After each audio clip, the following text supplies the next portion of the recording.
আমরা right now আছি, এটা হচ্ছে লটারেন্স বাজারের অপোজিটে বরিশ্বর বলে, আর কেউ বলেন এই বাড়িটার নাম, আমরা এখন যেখানে দাঁড়িয়ে কথা বলতেছি রহিম ইটালিয়ান বাড়ি।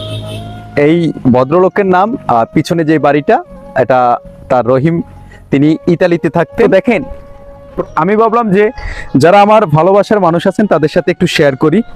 বাড়ি আপনার এক ফ্যামিলির আর কি, ধরা পুরান বাড়িতে আমার পাশে বাড়িটা কিনে বাড়িতে আছি আর কি। উনি এখন কোথায় থাকেন? না আমি বর্তমানে বাড়িতে আছি, আমি বয়স হয়ে গেছে না। আগে কোথায় থাকতেন? ইটালি থাকতো। ইটালিতে থাকতো। জি। এইগুলা কি গাছ বলে? এটা কুপন গাছ। কুপন গাছ। আচ্ছা, উনি এত শখ করে কত টাকার গাছ লাগাইছেন এখানে? গাছ তো লাগাইছিল তো কয় হাজার টাকার গাছ, জানি মনে বাবা হাতে দুঃখে অনেক টাকা লাগাইছে। হ্যাঁ, ছোট ছোট চিকন চিকন ছোট ছোট গাছ চারা লাগাইছে আর কি। উনি কি বাড়িতে আছেন? বাজারে মানে আপনার বাসুরের একটা কুকুর ছিল? আমার শ্বশুরের বাড়ি থেকে, আমার শ্বশুরের অনেক ভালো শিকারি আছে, ধরেন পোলা পানি ছবি তুলতে হলে যদি একবার ইশারা দিত, হ্যাঁ। দ্বিতীয়বার ছবি তুললে সামনে পোলান পাইতো না।